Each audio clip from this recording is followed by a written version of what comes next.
Bom dia, meus amigos, boa tarde, boa noite, independente da hora que você esteja acompanhando o canal RN, o seu canal de notícias aqui no YouTube. Eu quero aproveitar o ensejo de convidar para você fortalecer o nosso trabalho, se inscrevendo, ativando o sininho das notificações, deixando o seu like e também o seu comentário. Nós vamos trazer para você as notícias atualizadas das últimas 24 horas no mundo da Previdência Social. Olha, meus amigos, para começarmos bem, né, o INSS paga hoje aposentados e pensionistas que ganham até um salário mínimo R$ 1.412, né, e que tem a UNIS terminado em 6. Ou seja, você, meu amigo, você, minha amiga, que está aí do outro lado, é aposentado e ganha até um salário mínimo, né? Hoje chegou o grande dia, finalmente o dia de você colocar a mão na sua graninha. Já beneficiários do BPC, né, que tem o NIS terminado em 6, o pagamento também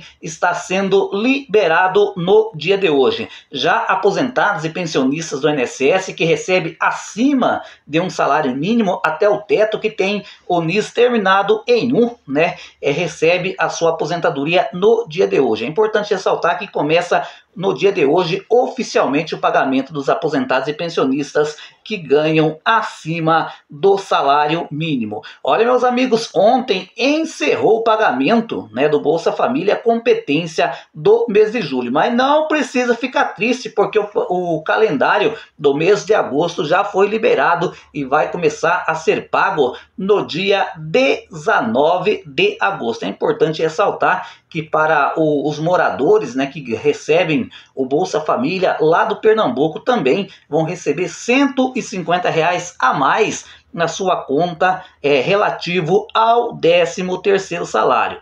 Olha, meus amigos, você que geralmente, né, que está precisando de um empréstimo consignado ou que já fez um empréstimo consignado, é importante ressaltar que a taxa de juro ao mês hoje, né, está girando em torno de 1,66 ao mês, e o cartão de crédito consignado está girando na faixa de 2,46 ao mês. E também, né, tem saído nos principais veículos de comunicação que a oferta do empréstimo consignado está ficando cada vez mais difícil, porque segundo a Febraban e outras instituições financeiras, cada vez que o governo derruba a taxa de juros, né, a margem de lucro dessas financeiras acaba ficando exprimida, ficando menor, e aí, como se diz, não é mais atrativo para essas empresas. A tentativa do governo federal de tornar o crédito consignado ao INSS mais atraente por meio da redução de juros tem tido um efeito contrário. Eu discordo, mas vamos seguir na matéria, né? Com a queda nas margens de lucro, os bancos estão mais rigorosos na concessão de empréstimos. Outro fator que torna as instituições financeiras mais seletivas é o aumento nos custos, né, de captação de recursos, com a impossibilidade de repassar esse aumento para as taxas de juros do crédito. Os bancos cogitam suspender essa linha de empréstimo. A Dataprev, empresa pública responsável pelo processamento de dados da Previdência, informou que o volume financeiro de novos empréstimos consignados teve uma redução, teve uma queda de 23% entre o ano de 2022 e 2023. Ainda não entrou na conta, digamos assim, esse ano, né, de 2024. Olha, meus amigos, é importante deixar claro aqui, né, a Febraban, esses dados, né, que foram liberados pela Febraban, não, pela Dataprev, coloca o ano de 2022. Todo mundo se lembra que até dezembro, 31 de dezembro de 2022, a taxa de juro era de 2,14 ao mês. E aí, quando o presidente Lula assumiu o mandato, né, foi gradativamente caindo, né, os juros dos consignados, né? Se não me falha a memória, teve 9 quedas consecutivas até chegar no valor atual de 1,66 ao mês. Então, esse não é um fenômeno que está acontecendo de agora, né? Segundo a Dataprev, está acontecendo desde 2022. E eu não vejo, gente, digamos assim, que está assumindo que as financeiras não estão dificultando a concessão de crédito. Por quê? basta ser aposentado para saber, né, que é direto financeira ligando atrás, ofertando empréstimo consignado, né? Os aposentados vão lá no banco receber, fazer o saque da sua aposentadoria. Por exemplo, a minha mãe vai todos os meses fazer o saque da aposentadoria e da pensão dela. Não tem um mês sequer que o banco não esteja ofertando empréstimo consignado. Ora bolas, se as empresas estão operando com a margem de lucro reduzido, que já não é mais atrativo ofertar o empréstimo consignado, então por que estão assediando os aposentados para que façam um novo empréstimo consignado? Isso, na minha modesta opinião, é uma pressão por parte das financeiras, né, que ofertam o empréstimo consignado, que são credenciadas ao INSS, né, fazer uma chantagem, digamos assim, no governo para que deixe de fazer novas reduções na taxa de juros. Mas eu quero saber de você que está aí no outro lado, né?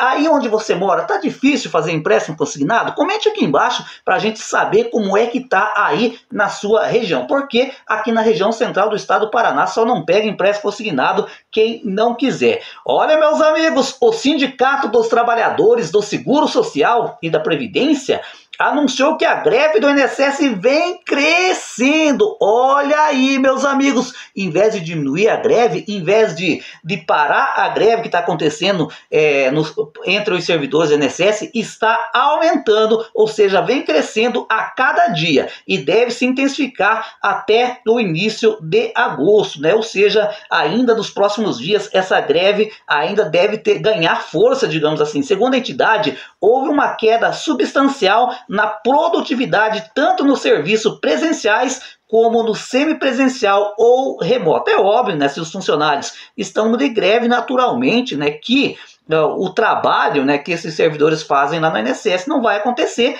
a queda de produtividade naturalmente vai cair. A média geral da força de trabalho, com o monitoramento operacional de benefício MOB e manutenção, caiu em torno de 80,64%. O cumprimento das metas dos servidores, que em junho chegava a 88%, caiu para menos de 20% no mês de julho. O INSS perdeu cerca de 60% da força de trabalho a partir da greve. Ou seja, meus amigos, a cada 100 funcionários do INSS, hoje, em torno de 40% estão em greve. Então, se você está precisando ir a uma agência física do INSS, meus amigos, para não perder a viagem, né, procure ligar para o 135 para saber se a agência aonde você vai está em greve ou não. É importante salientar, né, que o STJ, né, deu uma liminar, digamos assim, obrigando que pelo menos 85%,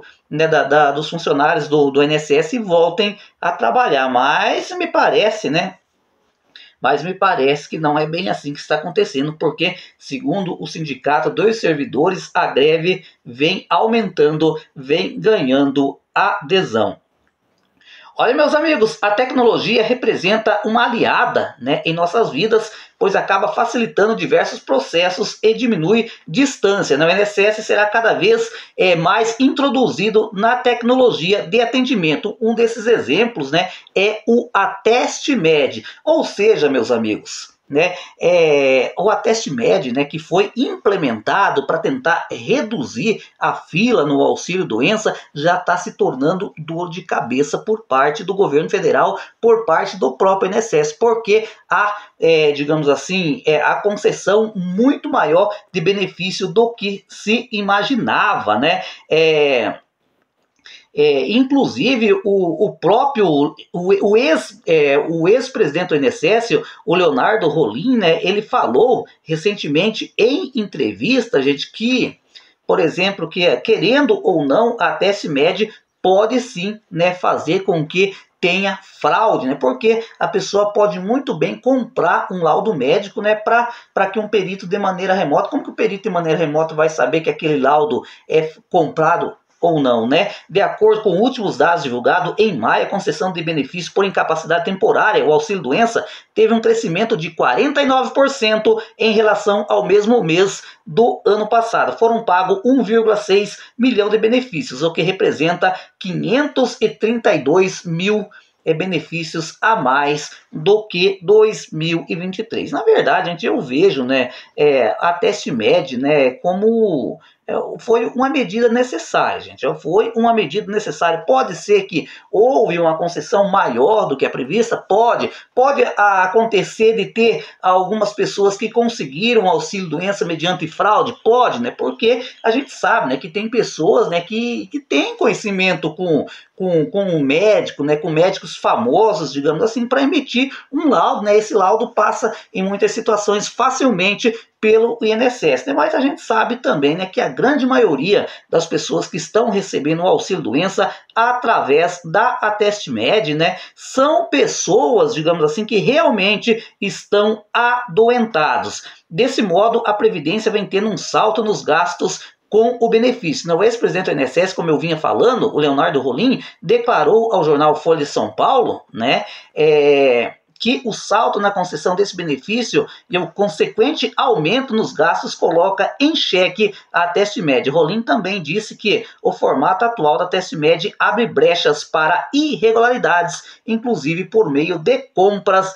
de laudos e atestado falso. Na verdade, né, o Leonardo Rolim, ele estava no INSS, ele era presidente do INSS durante a pandemia também, né, foi adotado uma espécie de Atestmed, né, não era esse o nome, mas era a concessão do auxílio-doença, né, e também do BPC naquela época sem a presença lá no INSS, né, era através de laudos e atestado médico. Pode abrir brecha para fraude? Pode, mas sabemos muito bem que foi uma medida mais do que necessária para acudir essas pessoas, né, que estavam à fila. Ó, gente, a fila era quilométrica de pessoas que estavam aguardando o auxílio-doença.